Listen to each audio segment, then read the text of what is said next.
जेजुरीगडाच्या पायथ्याशी एक अपशकुन घडला. माऊलींचा अश्व जागीच थबकला. माऊलींची पालखी जागची हालेना.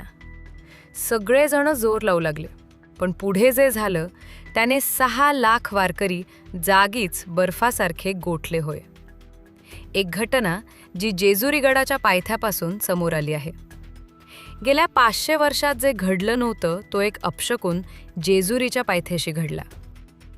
खरं तर सासवडमधून जेजुरीच्या दिशेने निघालेली माऊलींची पालखी जेव्हा निघाली होती तेव्हाच एक भयंकर अपघात झाला. एक मोठा अपशकुन. कारण जेव्हा दिंडी चालली होती त्या दिंडीत अनियंत्रित झालेले ट्रक आतमध्ये शिरला. 3 महिलांना तिथे धडक दिली. तिथे त्यांचा जागीच अंत तर विसून अधिक वारकऱ्यांची परिस्थिती अत्यंत क्रिटिकल झाली. खरं तर या घटनेने वारकरी तसेच महाराष्ट्रातले सगळे लोक हादरले होते. खरं तर एक मोठा अपशकुन होता, कारण की ही घटना घडल्यानंतर स्वतः उपमुख्यमंत्री सुनेत्रा पवार देखील दवाखान्यात जाऊन वारकऱ्यांना भेटल्या. सगळ्यांनी या घटनेबद्दल दुःख व्यक्त केलं.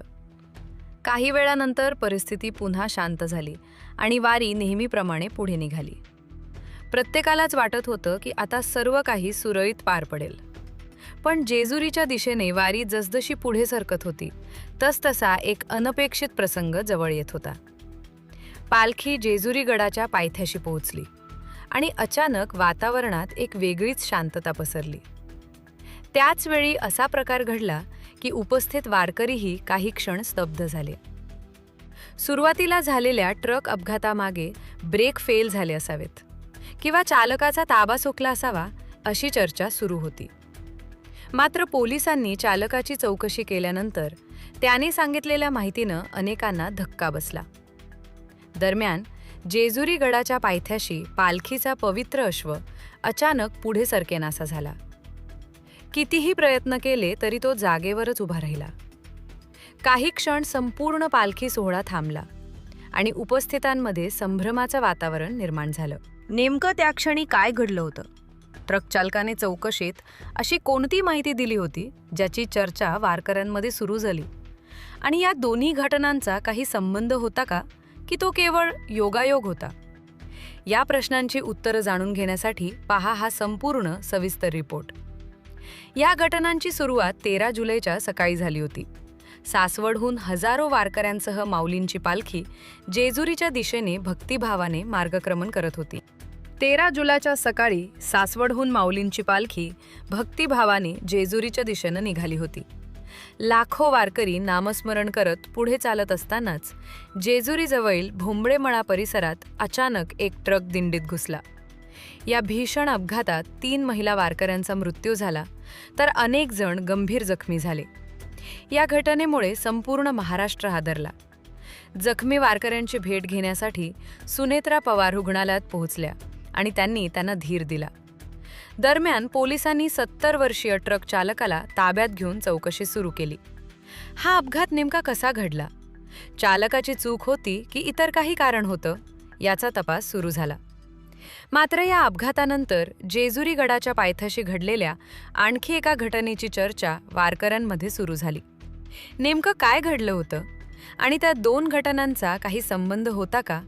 याबाबत विविध चर्चा रंगल्या. संपूर्ण माहिती पुढे पाहूयात. अपघातानंतर काही तासातच पोलिसांनी ट्रक चालकाला ताब्यात घेतलं आणि त्याच्या विरुद्ध गुन्हा दाखल करण्यात आला. संपूर्ण महाराष्ट्राचं लक्ष आता त्याच्या अधिकृत जबाबाकडे लागलं होतं. नेमकं काय घडलं? अपघाताचं कारण काय होतं? याची उत्तरं सर्वजण शोधत होते. दरम्यान दुसरीकडे माऊलींची पालखी नियोजित मार्गाने जेजुरीकडे पुढे सरकत होती. वारीचा प्रवास सुरू होता तर पोलिसांचा तपासही सुरू होता. या 2 घटना एकाच वेळी घडत होत्या. मात्र पुढे त्यांची एकत्र चर्चा होईल याची कल्पना कोणालाही नव्हती. चालकाची चौकशी सुरू झाली. अधिकाऱ्यांनी त्याला अपघात कसा घडला, वाहनावरील नियंत्रण कसं सुटलं आणि नेमकी चूक कुठे झाली असे प्रश्न विचारले. त्याने दिलेल्या स्पष्टीकरणाची नोंद घेण्यात आली आणि तपास पुढे सुरू राहिला. त्याचवेळी दुपारनंतर माऊलींची पालखी जेजुरीच्या वेशीवर दाखल झाली. येळकोट येळकोट जय मल्हारच्या जयघोषात जेजुरीकरांनी पालखीचं स्वागत केलं. सर्वत्र भंडारा उधळला जात होता वातावरण भक्तिमय होतं. पण सकाळच्या दुर्दैवी अपघातामुळे अनेक वारकऱ्यांच्या चेहऱ्यावर दुःख स्पष्ट दिसत होतं. सकाळच्या अपघाताची छाया अजूनही संपूर्ण वारीवर होती. माऊलींचा पालखी रथ हळूहळू जेजुरी गडाच्या मुख्य पायथ्याकडे पुढे सरकत होता. परंपरेनुसार रथासमोर चालणाऱ्या पवित्र अश्वाला वारकरी अत्यंत श्रद्धेने मान देत होते. अपघातानंतर प्रशासनाने संपूर्ण परिसरात कडक बंदोबस्त ठेवला होता आणि वाहनांची वाहतूक पूर्णपणे बंद करण्यात आली होती. दरम्यान पोलिसांच्या चौकशीत ट्रक चालकाने आपली बाजू मांडली. त्याने सांगितले की त्याला ताप आला होता आणि त्यामुळे त्याने औषधांच्या दुकानातून औषधं घेतली होती. त्याच्या म्हणण्यानुसार औषध घेतल्यानंतर त्याला अचानक चक्कर आणि गुंगी आली. काही क्षणांसाठी समोरचं स्पष्ट दिसेनासं झालं आणि वाहनावरील नियंत्रण सुटलं. याच कारणामुळे अपघात घडल्याचा त्याचा दावा होता. या निवेदनाची पोलिसांकडून पडताळणी सुरू होती. नेमकं कारण काय होतं याचा तपास सुरू असतानाच दुसरीकडे जेजुरी गडाच्या पायथ्याशी वारीत एक वेगळीच घटना घडण्याची चाहूल लागली होती. 7 लाख वारकरी जागेच तिजणार होते. रथ मुख्य दरवाजापाशी पोहोचला. चहूबाजूने भंडारा महापौर आला. चौघड्यांचा आवाज घुमत अचानक माऊलींच्या पवित्र अश्वान आपले 4ही पाय घट्ट राहिले. वाऱ्याच्या वेगाने चालणारा तो अश्व एकही इंच पुढे सरकायला तयार नव्हता. अश्वचालकाने त्याला पुढे नेण्याचा प्रयत्न केला, पण अश्वाच्या शरीरात एक वेगळी चलबिचल होती. त्याचे डोळे मोठे झाले. तो प्रचंड अस्वस्थ होऊन जागच्या जागेच खिळला. 7 लाख वारकऱ्यांची नजर अश्वावर खिळली होती. एका क्षणात संपूर्ण गर्दी बर्फासारखी जागेवर गुंतली. सगळ्यांच्या मनात सकाळी घडलेल्या त्या भीषण अपघाताची आठवण जागी झाली. ड्रायव्हर पोलिसाला सांगितलेलं ते कारण आणि अश्वाची ही चलबिचल वारकऱ्यांना वाटलं. साक्षात माऊलीच वारीत झालेले या 3 महिलांच्या अंतामुळे दुःखी आहेत आणि हाच तो मोठा अपशकुन होता जो तो अश्व दाखवून देतोय. पुढील 2 मिनिट आता तिथे जे घडणार होतं याची कोणालाच काही कल्पना नव्हती. अश्व जो होता तो थबकलेला असतानाच गर्दीतून एक 10 वर्षाचा लहान मुलगा धावत आला. त्याच्या हातामध्ये जेजुरीचा पवित्र भंडारा होता. पोलिसांनी त्याला अडवण्याचा प्रयत्न केला, पण तेवढ्यात एक तरुण वारकरी शांतपणे पुढे आला. अत्यंत श्रद्धेने त्याने अश्वाच्या कपाळावर भंडारा लावला आणि हात जोडून प्रार्थना केली. काही क्षणात अश्व शांत झाला आणि पुन्हा पुढे चालू लागला.